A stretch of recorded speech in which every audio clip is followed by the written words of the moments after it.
Welcome my dear students.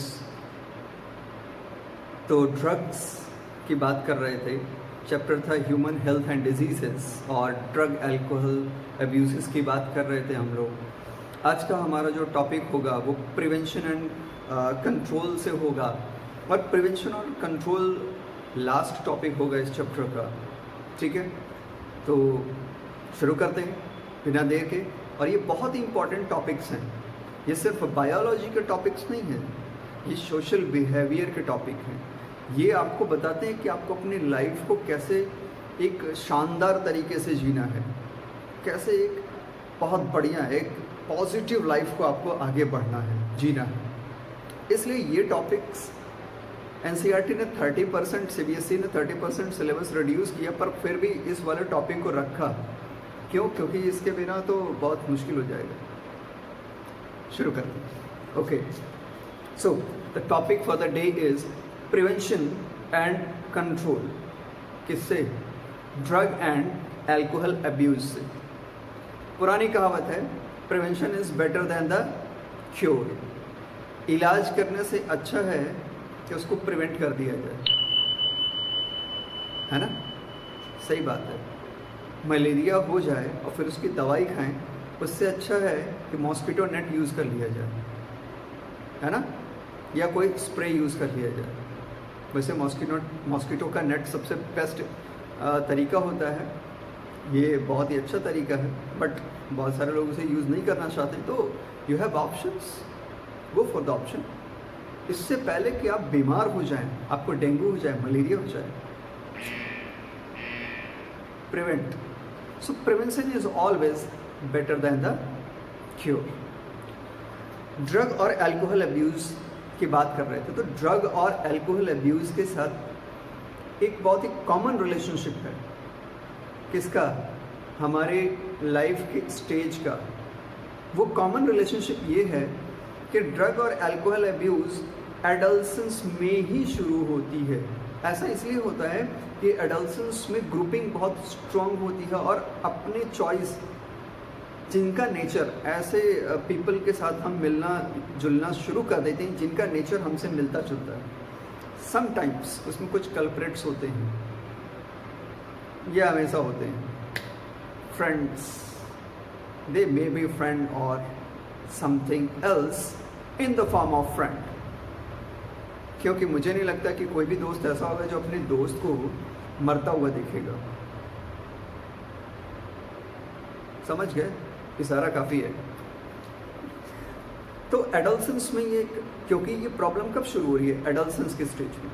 और वो सारे के सारे कंडीशंस आपने पिछले लेक्चर्स में सुना, रिबेलियस बिहेवियर, एग्रेसिवनेस, वैंडलिज्म, है ना, गुंडागर्दी, मतलब अलग अलग तरीके से, विड्रॉल सिम्टम, प्रेशर में आ जाना, क्या होता है, डिप्रेस हो जाना, all these symptoms. As a teacher, as a smart parent, it is now our and our parents, जो भी हैं, टीचर या पेरेंट, अब ये उनकी रिस्पॉन्सिबिलिटी है कि समझें। And as a smart student of life science and biology, now you are the responsible. Who? You are the responsible person. ध्यान रखना, ये आपकी जिम्मेदारी है। ठीक है? यानी आप सबकी जिम्मेदारी है, सबकी जिम्मेदारी बराबर, यहाँ कोई बचेगा नहीं, ये सबकी जिम्मेदारी है। ठीक है ना? ओके, चलिए आगे बढ़ते हैं। क्या जिम्मेदारी है? जिम्मेदारी ये है कि हमें पता है, as a student of biology, as a student of life science, as a teacher, as a smart parent, now we know that there is something different, कुछ तो अलग हो रहा है बिहेवियर में, है ना? अब वो बिहेवियर कैसा है? क्या वो बिहेवियर कंस्ट्रक्टिव है, पॉजिटिव है, या वो डिस्ट्रक्टिव, नेगेटिव है? इसको आइडेंटिफाई करना है और बहुत इजीली ये सिम्टम्स दिख जाते हैं। बस इसी को समझना है और वहाँ से एक प्रॉपर फ्रेंडली गाइडेंस देना है अपने बच्चों को। प्रॉपर और फ्रेंडली गाइडेंस देने से वो बच्चे इमोशनली कनेक्ट हो पाएंगे, और जब इमोशनली कनेक्ट होंगे तब आप उनको सही और गलत का डिफरेंस समझाओगे। और जब सही और गलत का डिफरेंस इमोशनली अटैच्ड होकर कोई भी बच्चा आपसे सुनेगा या कोई भी पर्सन आपसे सुनेगा तो वो उसको समझेगा, यानी उसे लगेगा कि हाँ मुझसे गलती हो रही है, फिर वो अपने आप धीरे धीरे सही ट्रैक पे आ जाएगा। बस आपको उसका प्रॉपर टेक केयर करना है। You have to proper take care of your friend, your family, your son, your student. But dear parents, जाने अनजाने में आपसे भी गलती होती है, याद रखिएगा। क्यों? क्योंकि इसके कई कारण होते हैं भाई। बच्चा थोड़ा बड़ा हुआ नहीं, अभी 3 साल का हुआ नहीं, इसको हमें प्राइमरी स्कूल में भेजना है, अभी तो इसने ABCD बोलना नहीं सीखा। ओह माय गॉड, वो कंप्यूटर नहीं है, वो आपका बच्चा है। क्यों इतना बुरा बिहेव कर रहे हो उसके साथ? मार डालोगे क्या? हाँ, शर्म भी नहीं आ रही आपको? मतलब क्लास फिफ्थ में बच्चा चला गया और फर्स्ट नहीं आया, नाक कट गई सोसाइटी में। क्या यार, वो बच्चा है आपका, उसकी क्वालिटी पहचानिए, उसकी कोई और क्वालिटी है, उसकी लिमिट्स हैं।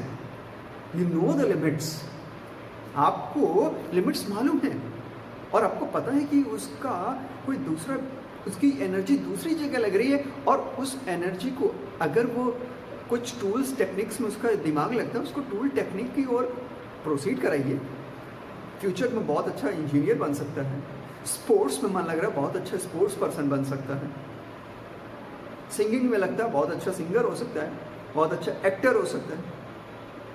प्लीज़ जबरदस्ती टॉप मत कराइए अपने बच्चों को। आजकल की एजुकेशन सिस्टम तो वैसे भी बर्बाद हो रही है। न्यू एजुकेशन पॉलिसी की बहुत ज़रूरत है। यहाँ नंबर मिल गया भाई, 100 आउट ऑफ 100, उसके बाद क्या, नोबेल प्राइज? नो। और इसी चक्कर में आप क्या करते हैं, जाने अनजाने में एक प्रेशर प्रोवाइड करते हैं, एक प्रेशर दे देते हैं अपने बच्चों को। So this is the very first thing, ये सबसे पहली बात है आज के हमारे डिस्कशन की, कि आखिर कारण क्या है। पहला कारण, पीयर प्रेशर प्रोवाइड किया जाता है एकेडमिक एक्सेलेंस के लिए। सिर्फ एकेडमिक एक्सेलेंस ही नहीं, हर एरिया में उसको एक्सेलेंस आना है अपने बच्चे को। अरे भाई, सबकी लिमिटेशंस होती हैं, कोई भगवान नहीं है कि परफेक्ट है। उसकी लिमिटेशन के साथ उसकी क्षमता, उसकी कैपेसिटी को पहचानिए, उसके लिमिटेशंस को, उसके थ्रेशोल्ड को समझिए। अगर वो टॉप नहीं कर रहा है तो उसे टॉप कराने की ज़रूरत नहीं है ज़बरदस्ती, बस उसे अच्छा बनाने की कोशिश कीजिए। भाई, हर एक बच्चे की एक स्पेशल क्वालिटी होती है, उसे आइडेंटिफाई करिए, उसका नर्चरिंग, उसको नर्चर कीजिए, यानी उसको बढ़ावा दीजिए, उसको प्यार दीजिए। इतना तो वो पढ़ ही लेगा कि वो अपने लाइफ को अच्छे से जी सकता है, लेकिन अगर उसकी स्पेशल क्वालिटी को आपने बढ़ावा दिया तो हो सकता है कि दुनिया का सबसे सफल आदमी बन जाए। धीरू भाई अंबानी बहुत पढ़े लिखे नहीं थे, बट उनकी कुछ स्पेशल क्वालिटीज़ थी, बिजनेस माइंड था, बिजनेस ओरिएंट किया, आज भारत के सबसे अमीर लोगों में से एक उनके और उनकी फैमिली के लोग हैं। इसको समझिए आप। सचिन तेंदुलकर बहुत ज़्यादा ब्रिलियंट नहीं थे, बट स्पोर्ट्स में अच्छे थे। आप जानते हैं, मुझे लगता है कि आप जानते हैं कि सचिन तेंदुलकर कौन है, मुझे बताने की ज़रूरत नहीं है। ऐसे बहुत सारे एग्जाम्पल मिल जाएंगे। तो प्लीज़ बिना मतलब का प्रेशर मत दीजिए। Avoid, you must avoid undue peer pressure to your child, especially during the adolescence, है ना। बोर्ड एग्जामिनेशन उसी टाइम होने होते हैं और उसी टाइम आप इतना प्रेशर दे दीजिए कि वो सुसाइड ही कर ले। आपका बच्चा रहेगा ही नहीं, तो प्रेशर दे के आपकी इज्जत का क्या फ़ायदा जब बच्चा ही नहीं रहेगा तो। एग्जैक्टली। इन चीज़ों को समझिए और उसकी स्पेशल क्वालिटी को समझिए एंड ट्राई टू पुट और push within their limits to do exactly excellent performance. अगर वो अपने लिमिट्स को, आप उसकी लिमिट्स को समझते हो और तब उसको आप पुश करते हो, वो एग्जैक्टली बहुत अपने आप में एक्सेलेंट परफॉर्मेंस देगा और मुझे पूरा विश्वास है कि वो आपके लिए उतना बुरा नहीं होगा। The second thing, education and counselling. इसमें जो सेकेंड बात आती है कि एडल्सेंस की कंडीशन में, क्योंकि ये चेंजेस आते हैं, ड्रग एंड अल्कोहल के अब्यूजेस भी इसी टाइम होते हैं, तो एक टीचर, एक अच्छा पेरेंट हमेशा अपने बच्चों के कांटेक्ट में रहता है, उन्हें समझता है। प्रॉपर एजुकेशन की ज़रूरत है, नहीं बताने की ज़रूरत है कि अल्कोहल या ड्रग के अब्यूज़ से होगा क्या, नुकसान कितना होगा और किस तरह से सब कुछ बर्बाद हो सकता है।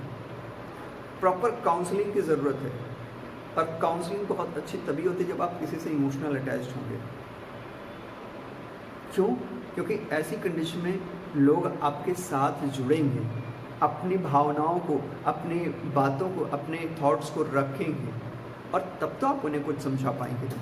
तो प्रॉपर एजुकेशन एंड काउंसलिंग बहुत इम्पॉर्टेंट पर्सपेक्टिव है, या बहुत इम्पॉर्टेंट एक टॉपिक है जिसको कि आप यहाँ पे अपने दिमाग में रख के उसको खुद को डिस्कस करके, और तब अपने बच्चों को नहीं पता चल रहे हैं, बच्चों को पता चल जाएगा तो फिर आपकी काउंसलिंग और एजुकेशन जो है प्रॉपर तरीके से वो फेल हो जाएगा। क्यों? क्योंकि उनको पता है कि इनको तो मालूम हो गया। नहीं, आपको ऐसा फील, आपको काउंसलिंग करनी है बट पता नहीं चलना चाहिए। तो इतना ज़्यादा लगाव हो कि आपकी बातें उनके लिए रामबाण हो, मतलब कि the best of the best. उनके लगे कि मेरा टीचर तो सबसे बेस्ट आदमी है, उनको लगे कि मेरा पेरेंट दुनिया का सबसे बेस्ट पेरेंट है, और रियल में उनके लिए तो आप ऐसे ही रहिए, अपने बच्चों के लिए बेस्ट टीचर रहिए, अपने बच्चों के लिए आप बेस्ट पेरेंट बनिए। फिर देखिए, ना कभी ड्रग और अल्कोहल अब्यूज़ होगा और ना कभी आपको इतनी बुरे दिन देखने पड़ेंगे कि आपको लगे कि मुझे कुछ करने की ज़रूरत है, सब बर्बाद हो गया, मेरी सारी मेहनत बेकार हो ही नहीं सकता। नेक्स्ट टॉपिक है seeking help from the parents and peers. मतलब कि अगर पता चल जाता है कि बच्चों में ऐसे सिम्टम आ रहे हैं और अगर एज ए टीचर आपको पता चल जाए तो तुरंत पेरेंट्स की हेल्प लीजिए, और पेरेंट्स को काउंसिल करके पहले पेरेंट की काउंसलिंग कीजिए, उन्हें समझाइए कि आपको इसको कैसे हैंडल करना है। लाठी डंडे से पीट के मार नहीं देना है अपने बच्चे को या बच्ची को, गोली बंदूक उठा के गोली नहीं मार देनी उसे ना। वो अगर ड्रग या अल्कोहल अब्यूज़ में जा रहा है तो उसका कारण क्या है, उसके पीछे का कोई कारण तो होगा ही। क्या कारण है, आप काउंसिल कीजिए। कई बार घर के एटमॉस्फेयर की वजह से बच्चे ऐसा करते हैं। घर में कोई बहुत ज़्यादा ड्रिंक करता है, या हो सकता है मैक्सिमम लोग ड्रिंक करते हो घर में, एटमॉस्फेयर ही ऐसा है, बच्चा भी देखता है, उसे भी लगता है ये तो बहुत अच्छी चीज़ है, चलो ड्रिंक कर लो। इस चीज़ की प्रॉपर काउंसलिंग होनी चाहिए। तो पेरेंट्स की काउंसलिंग पहले कीजिए, फिर उनसे हेल्प लीजिए। और पीयर्स मतलब जो उनके दोस्त हो सकते हैं, या कोई भी बड़ा आदमी, कोई भी ऐसा पर्सन जो उनको ज़्यादा अटैच हो, ऐसे पर्सन से ज़्यादा अटैच हो इमोशनली। तो अगर आपका बेस्ट फ्रेंड भी आपके सामने ऐसी कुछ ड्रग अल्कोहल अब्यूज़ की कंडीशन में है तो प्लीज़ बिना हेजिटेट के अपने टीचर या अपने उस फ्रेंड के पेरेंट्स को ज़रूर बताइए, क्योंकि एक अच्छा दोस्त यही करता है। बाकी मज़ा लेने के लिए तो पूरी दुनिया पड़ी है, उन्हें दोस्त नहीं कहा जाता। दोस्त कभी किसी को धोखा नहीं देता, खासकर अपने दोस्त को तो कभी नहीं। तो please now the next is what, looking for the danger science. हमेशा अब आप सोच रहे होंगे कि इतनी देर से मैं काउंसलिंग और ट्रस्ट और प्रेशर अवॉइड करने की बात कर रहा हूँ, ठीक है, पता कैसे चलेगा? तो आपको आप पेरेंट हैं, बचपन से देख रहे हैं अपने बच्चे को, है ना, उसकी तो आह भी निकलेगी तो आपको पता चल जाएगा कि वो क्यों कराहता है, वो मुस्कुराएगा तो आपको पता चल जाएगा कि वो क्यों खुश है। आपने अपने सीने से लगा के रखा है उसे, एक धड़कन पता अपने बच्चे की, वो गलत कर रहा है कि सही कर रहा है ये सब मालूम है। देखकर अनदेखा कर देना ही पहली गलती की शुरुआत है। जी नहीं, यहीं से तो आपको समझना है। अगर उसमें कोई भी डेंजर साइन दिखे तो आपको नोटिस करना है। यस, और आप नोटिस करते भी हैं। बहुत सारे लोग अवॉइड करना शुरू कर देते हैं कि लड़का बड़ा हो गया है, लड़की बड़ी हो गई है। नो, अगर आपको गलत दिख रहा है, कुछ भी डेंजर साइन लग रहा है, प्रॉपर मदद लीजिए, काउंसलिंग कीजिए, टीचर्स की मदद लीजिए, अच्छे दोस्तों की मदद लीजिए, फैमिली की मदद लीजिए। इसमें कोई शर्म नहीं है। लोग शर्म के मारे भागना शुरू करते हैं। पॉजिटिव बनिए, बी पॉजिटिव, हमेशा पॉजिटिव बिहेवियर के साथ होना चाहिए। डार्कनेस चाहे कितना भी ज़्यादा हो, एक सिंगल मैच स्टिक या एक single you can say candle या एक छोटा सा दिया आप जला देते हैं, अंधेरा गायब। जस्ट लाइक गणेशा प्रथम पूज्य। वाई गणेशा इज द प्रथम पूज्य? Because Ganesha is the centre of positivity. Negativity world में चाहे जितनी भी हो, गणेशा पहुंच गए, नेगेटिविटी खत्म, मीन्स पॉजिटिविटी। सो हमेशा पॉजिटिव थॉट्स के साथ आपको रहना है, तभी तो आप अपने बच्चे को पॉजिटिव थॉट्स दे पाएंगे। लाइफ में सबके प्रेशर होता है, बट उसके लिए बच्चों को आप गलत नहीं कह सकते। उन्हें तो बस प्यार और काउंसलिंग की ज़रूरत है, वो सही हो जाए। क्लियर है? ये टॉपिक क्लियर है ना? Very good. इसी तरह से नेक्स्ट जो है, अगर आपको पता ही चल गया कि ड्रग या अल्कोहल अब्यूज़ है, अब इसको छुड़ाना है, और वो बच्चे को भी फील हो चुका है लेकिन वो छोड़ नहीं पा रहा है क्योंकि अब उसकी आदत में आ चुका है। So you take help from professionals. आज बहुत सारे रिहैबिलिटेशन सेंटर्स हैं जो आपकी मदद करते हैं, साइकोलॉजिस्ट, साइकेट्रिस्ट, इमोशनली अटैच्ड होकर के बच्चों को क्योर करते हैं और इस तरह के ड्रग और अल्कोहल अब्यूज़ से बचाते हैं। इन चीज़ों का खास ख्याल रखना है और हम प्रॉपर ड्रग और अल्कोहल अब्यूज़ को प्रिवेंट कर सकते हैं। As a teacher, as a parent, as a citizen of the society, ये हमारी जिम्मेदारी है। और as a student of biology, ये आपकी जिम्मेदारी है। Mind it. Okay, thank you. अगर आपको कोई भी क्वेश्चन हो, प्लीज़ कमेंट बॉक्स में कमेंट करिए, मैं आपको आंसर दूंगा। Thank you very much.